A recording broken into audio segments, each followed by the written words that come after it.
नागपुर। और कौन बनी थी? श्रीमती एस नायडू। और ये देश की पहली महिला कांग्रेस अध्यक्ष बनी थी, आपको ध्यान रखना है, तो हाईलाइट कर लेना है। 1925 में कानपुर में नायडू देश की पहली महिला भारतीय राष्ट्रीय कांग्रेस की अध्यक्ष चुनी गई। दोस्तों उसके बाद हाईलाइट करिएगा 1926 का गुवाहाटी अधिवेशन। दोस्तों गुवाहाटी में जो अध्यक्ष बने थे उनका नाम था श्रीनिवास अयंगर। और इस अधिवेशन में जो है सदस्यों ने खादी वस्त्र को अनिवार्य कर दिया, मतलब अब कोई भी कांग्रेस का मेंबर होगा वो खादी वस्त्र पहनेगा, ना कि विदेशी कपड़े। तो हाईलाइट कर लेना 1920 से गुवाहाटी श्रीनिवास और खादी वस्त्र अनिवार्य। फिर आपको हाईलाइट कर लेना है 1927 का मद्रास अधिवेशन, जिसके अध्यक्ष अंसारी थे, आपको ध्यान रखना है। और इस अधिवेशन में पूर्ण स्वाधीनता की मांग की गई। तो 1927 में जो मद्रास अधिवेशन जिसके अध्यक्ष अंसारी थे, इसमें पूर्ण स्वाधीनता की मांग की गई। हाईलाइट करेगा 1928 का कलकत्ता अधिवेशन, जिसके अध्यक्ष पंडित मोतीलाल नेहरू थे। और 1928 में ही नेहरू रिपोर्ट भी पेश की गई थी, इस बात को ध्यान दीजिएगा। 1929 का बहुत महत्वपूर्ण है लाहौर अधिवेशन, जिसके अध्यक्ष पंडित जवाहरलाल नेहरू थे और इसमें पूर्ण स्वराज की मांग रखी गई। तो 1929 में लाहौर अधिवेशन हुआ जिसके अध्यक्ष पंडित नेहरू थे, जिसमें पूर्ण स्वराज की मांग रखी, हाईलाइट करेगा। उसके बाद दोस्तों 1931 का कराची अधिवेशन बहुत महत्वपूर्ण है। सरदार वल्लभ भाई पटेल इसके अध्यक्ष थे और इस अधिवेशन में मौलिक अधिकारों की मांग की गई। तो हाईलाइट कर लेना 1931 कराची मौलिक अधिकारों की मांग पटेल जी। दोस्तों अगला अधिवेशन है 1932 का दिल्ली में अमृत रणछोड़ दास सेठ। तो ठीक है, अगला हाईलाइट करेगा 1933 का, महत्वपूर्ण है। 1933 का अधिवेशन कलकत्ता में हुआ था और इसकी अध्यक्ष एक महिला, भारतीय महिला चुनी गई थी। ये नंबर 2 की थी भारतीय, क्योंकि पहली एस नायडू भारतीय थी, दूसरी नलिनी सेन गुप्ता। और एनी क्या थी दोस्तों, वो महिला थी लेकिन भारतीय नहीं थी, आपको ध्यान रखना है, विदेशी थी। याद रखिएगा नलिनी सेन गुप्ता भारतीय राष्ट्रीय कांग्रेस की तीसरी महिला बनी, आपको ध्यान रखना, महिला अध्यक्ष बनी, हाईलाइट कर लेना है, महत्वपूर्ण है। दोस्तों 1934 में बंबई में डॉक्टर राजेंद्र प्रसाद को भारतीय राष्ट्रीय कांग्रेस का अध्यक्ष चुना गया, हाईलाइट करेगा। तो 1934 को दोस्तों आपको ध्यान रखना है। दोस्तों 1936 का लखनऊ अधिवेशन हाईलाइट करेगा, पंडित जवाहरलाल नेहरू भारतीय राष्ट्रीय कांग्रेस के अध्यक्ष बने, हाईलाइट करना। 1937 का फैजपुर हाईलाइट करिएगा, पंडित नेहरू इसके भी अध्यक्ष थे और ये गांव में आयोजित होने वाला पहला अधिवेशन था, आपको ध्यान रखना है। तो 1937 का फैजपुर अधिवेशन जिसके अध्यक्ष पंडित नेहरू थे, ये गांव में हुआ था। उसके बाद दोस्तों 1938 का हरिपुरा, बहुत अच्छे क्वेश्चन है, आपको ध्यान रखना, हरिपुरा कहाँ पड़ता है? गुजरात में पड़ता है। और 1938 के हरिपुरा अधिवेशन के अध्यक्ष सुभाष चंद्र बोस जी थे, हाईलाइट करिएगा। और 1939 का त्रिपुरी अधिवेशन, और ये कहाँ पड़ता है? एमपी में, आपको ध्यान रखना है। और 1939 के त्रिपुरी अधिवेशन में सुभाष चंद्र बोस इसके अध्यक्ष चुने गए। तो 38 में भी और 39 में भी आपको ध्यान रखना है। फिर 40 से लेकर 45 तक, मतलब लगातार 40 से 45 6 वर्ष तक लगातार दोस्तों अबुल कलाम आजाद जी भारतीय राष्ट्रीय कांग्रेस के अध्यक्ष रहे। तो हाईलाइट कर लो, लिख लो चाहे, तो 1940 से लेकर 1945 तक भारतीय राष्ट्रीय कांग्रेस के अध्यक्ष कौन रहे? अबुल कलाम आजाद जी, आपको ध्यान रखना है। 46 में दोस्तों मेरठ में अधिवेशन हुआ और इसके अध्यक्ष चुने गए जेबी कृपलानी। और आपको ध्यान रखना है 46 और 47 के बीच जो समय था उसमें दोस्तों जेबी कृपलानी ही भारतीय राष्ट्रीय कांग्रेस के अध्यक्ष थे और इन्हीं के शासनकाल में देश आजाद हुआ था। तो आपसे पूछा जाएगा जिस समय देश 1947 में आजाद हुआ था तो भारतीय राष्ट्रीय कांग्रेस का अध्यक्ष कौन था? जेबी कृपलानी। क्योंकि दोस्तों दिसंबर में बनता था तो अगले साल दिसंबर तक चलता था। दोस्तों जेबी कृपलानी कब बने? 46 में दिसंबर में, तो अगले साल दिसंबर 47 तक चला। तो दोस्तों ध्यान रखिएगा उसी बीच में अध्यक्ष थे, इस बात को ध्यान देगा। दोस्तों बात करते हैं अगले अधिवेशन 48 का। 48 का अधिवेशन दोस्तों जयपुर में, हाईलाइट करना, पट्टाभी सीतारमैया इसके अध्यक्ष चुने गए। तो 48 में भारतीय राष्ट्रीय कांग्रेस के अध्यक्ष पट्टाभी सीतारमैया थे। और दोस्तों 1950 जब हमारा देश गणतंत्र हुआ था तो आपको ध्यान रखना है नासिक में अधिवेशन हुआ था 1950 का और पुरुषोत्तम दास भारतीय राष्ट्रीय कांग्रेस के अध्यक्ष चुने गए, आपको हाईलाइट चलेगा। एक नोट लिखा होगा दोस्तों, डॉक्टर राजेंद्र प्रसाद 1947 में दिल्ली में हुए विशेष अधिवेशन के अध्यक्ष थे। तो आपको याद रखना, एक अधिवेशन 1947 में हुआ था, विशेष अधिवेशन। तो 1947 के विशेष अधिवेशन जो दिल्ली में हुआ था, इसके अध्यक्ष डॉक्टर राजेंद्र प्रसाद चुने गए थे। इसको भी हाईलाइट करना चलेगा। दोस्तों हम लोग पढ़ेंगे आयोग और समितियां, मतलब जो समितियां, कुछ आयोग बनाए गए हैं, उनको आपको सन याद करना, क्यों बनाए गए हैं और किसने बनाए। सबसे पहला है इनाम आयोग। इनाम आयोग 1852 में इसके अध्यक्ष इनाम थे। इसको बनाया था डलहौजी ने और ये भूमि की विवेचना, मतलब जमीन की विवेचना से संबंधित था। तो आपको दिमाग में रखना है, इनाम आयोग 1852, अध्यक्ष बनाए गए इनाम आयोग के इनाम, और इसके जो जिससे बनाया था डलहौजी से, आपको ध्यान रखना है, और वो उनके संबंधित था। अगला है दुर्भिक्ष आयोग, इसको खासकर हाईलाइट करिएगा। दुर्भिक्ष आयोग 1880 बनाया गया। इसके अध्यक्ष रिचर्ड स्ट्रेची थे और बनाया किसने, लिटन ने। किस लिए, अकाल, जो अकाल पड़ रहा था उस समय, सूखा पड़ रहा था, उसकी जांच के लिए। तो दुर्भिक्ष आयोग 1880 रिचर्ड के नेतृत्व में लिटन ने बनाया। अगला मोस्ट इंपॉर्टेंट लगा के हाईलाइट करिएगा, डबल हाईलाइट, हंटर आयोग, आपको ध्यान रखना है। हंटर आयोग का गठन 1882 में विलियम हंटर की अध्यक्षता में किया गया। और किसने किया था, लॉर्ड रिपन ने। और ये शिक्षा के विकास से संबंधित है, आपको ध्यान रखना है। तो दोस्तों हंटर आयोग 1882 विलियम हंटर के नेतृत्व में रिपन ने बनाया। अगला दोस्तों एनचिंसन आयोग, हाईलाइट करिएगा, 1886 में बनाया गया और इसके अध्यक्ष एनचिंसन थे। किसने बनाया, लॉर्ड डफरिन। भाई 85 का समय था, डफरिन थे, थोड़ा दिमाग रखिएगा, सनमन तो गवर्नर याद रहेगा। डफरिन ने बनाया। और क्यों बनाया था, नागरिक सेवा भारतीय संख्या की वृद्धि के लिए, मतलब जो नागरिक सेवा ना, उसमें भारतीय संख्या कम थी, उसको बढ़ाने के लिए इस आयोग का गठन किया गया, एनचिंसन आयोग का, आपको ध्यान रखना है। अगला है अफीम आयोग। अफीम आयोग 1893 में बनाया गया और ये दोस्तों लैंसडाउन ने बनाया था, अफीम सेवन को रोकने की। जो लोग अफीम, उससे काफी नशा अफीम का हो रहा था, उसको कंट्रोल करने के लिए दोस्तों बनाया गया। हर्षल समिति, दोस्तों हर्षल समिति 1893 और लैंसडाउन ने बनाया था टकसाल संबंधी सुझाव। जो हम पैसा छपता था ना, पैसा के जो है छपने के सुझाव के लिए जो है हर्षल समिति का गठन किया गया, बस ध्यान रखिएगा। दोस्तों दुर्भिक्ष आयोग, इसको मत हाईलाइट करिएगा। फिर एक और है दुर्भिक्ष आयोग 1901, इसको हाईलाइट कर लो। दुर्भिक्ष आयोग 1901, तुमसे पूछे 1901 में कौन अध्यक्ष था, दोस्तों करजन। क्योंकि पता हो करजन 1899 से 1905 तक भारतीय राष्ट्रीय कांग्रेस के अध्यक्ष थे और ये भी अकाल से संबंधित था, आपको ध्यान रखना है। दुर्भिक्ष आयोग 1901 का अध्यक्ष करजन था, बस छोड़ दीजिएगा। अगला हाईलाइट करेगा सिंचाई आयोग, हाईलाइट कर लेना। सिंचाई आयोग बनाया था 1901 में स्कॉट के नेतृत्व में करजन ने। तो सिंचाई आयोग 1901 स्कॉट के नेतृत्व में करजन ने। विश्वविद्यालय आयोग मोस्ट इंपॉर्टेंट है, हाईलाइट करेगा, 1902 में थॉमस रैले विश्वविद्यालय आयोग के अध्यक्ष थे और करजन ने बनाया था, हाईलाइट करिएगा। फ्रेजर आयोग 1902 में दोस्तों फ्रेजर की अध्यक्षता बनाया गया था और करजन ने बनाया था। किस लिए, पुलिस की जो है कार्य पद्धति में दोस्तों विचार करने के लिए। तो आपको याद रखना, दुर्भिक्ष आयोग 1901 और सिंचाई आयोग 1901 और विश्वविद्यालय अधिनियम 1902 और फ्रेजर आयोग 1902, ये सभी लॉर्ड करजन ने बनाया था, आपको ध्यान रखना है।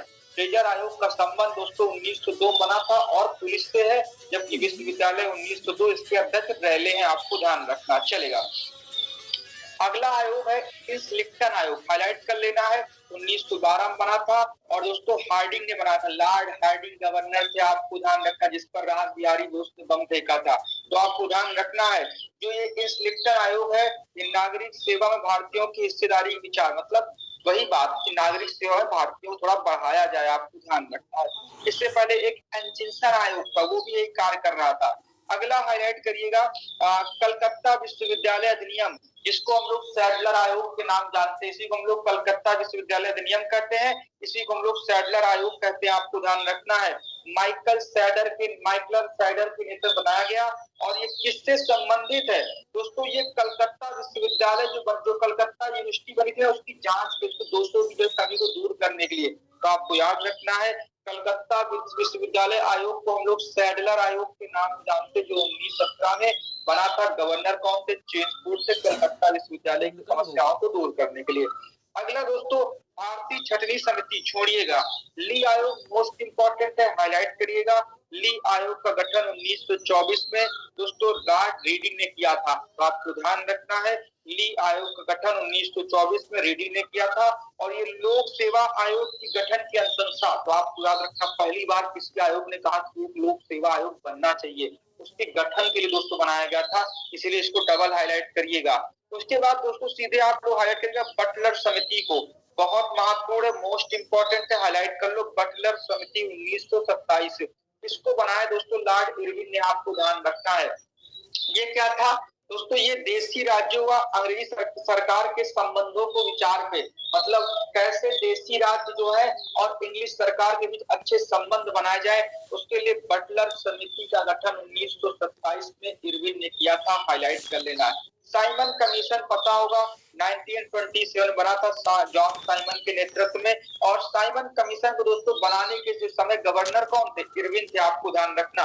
इस साइमन कमीशन बना क्यों था, तो 1919 के अधिनियम की समीक्षा पता होगा आप लोग को, एक 1919 का मॉन्टेग्यू चेम्सफोर्ड सुधार अधिनियम आया था, तो उसकी जांच के लिए 10 साल बाद साइमन कमीशन बना था कि हाँ ये अधिनियम सही है कि नहीं, तो इस बात को याद रखना है। साइमन कमीशन का गठन 1919 के अधिनियम की जांच के लिए बना था। दोस्तों अगला है लिन लिथगो आयोग 1928, हाईलाइट कर लो।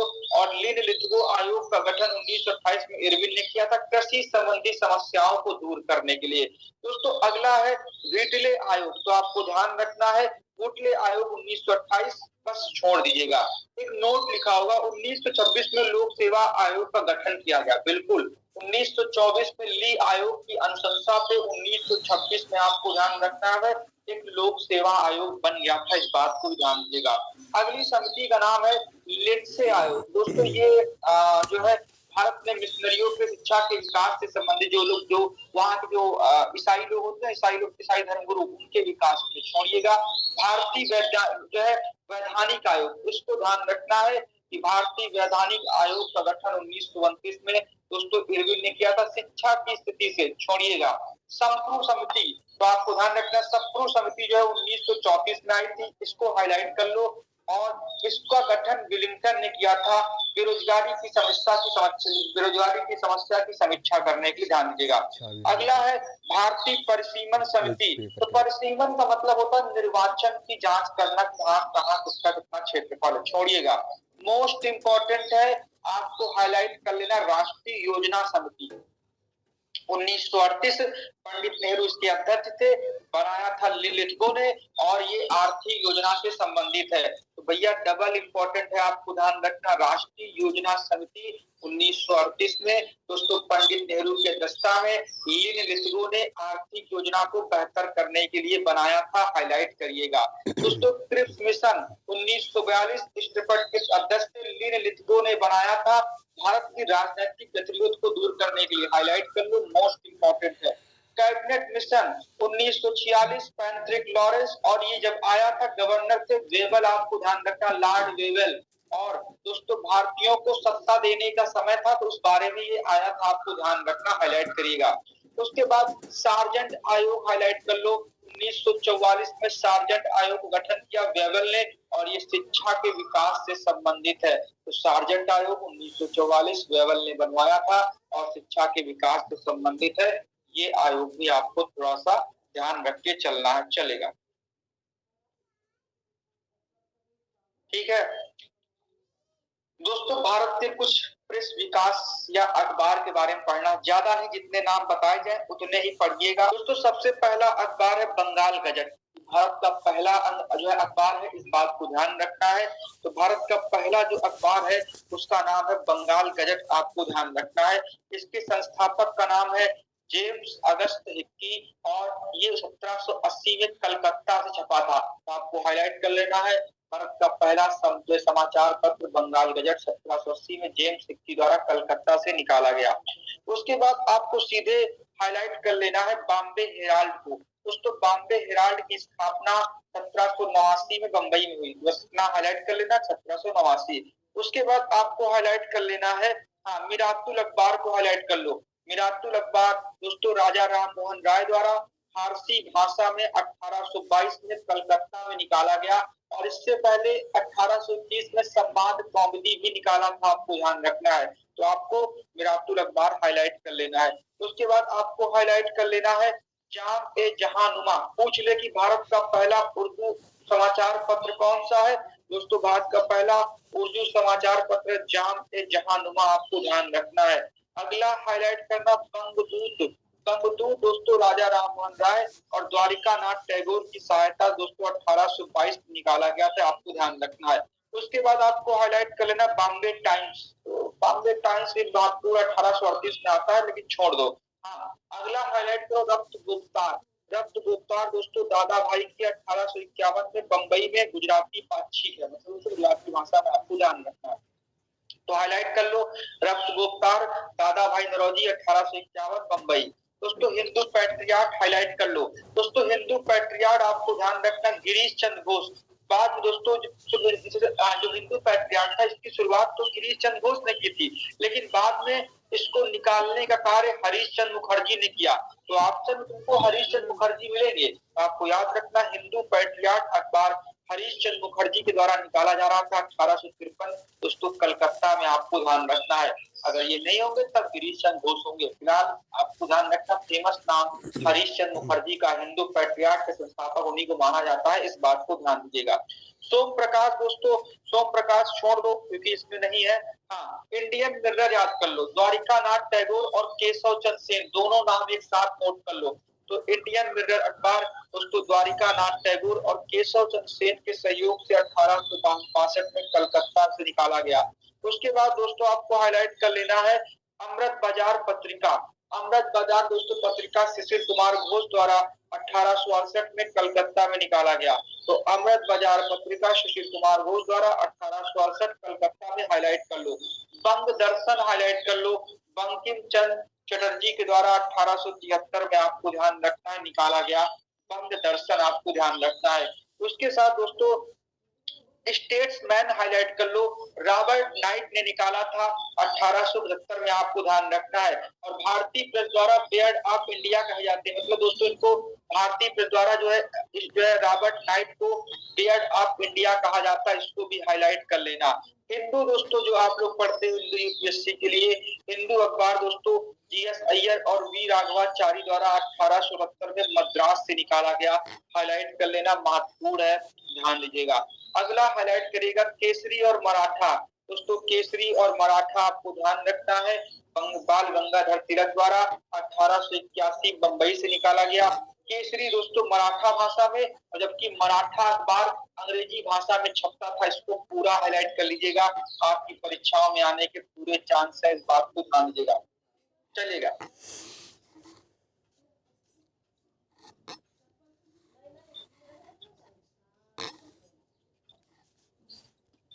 आपका ये अमृत बाजार पत्रिका है ना, सुशील कुमार घोष ने निकाला था।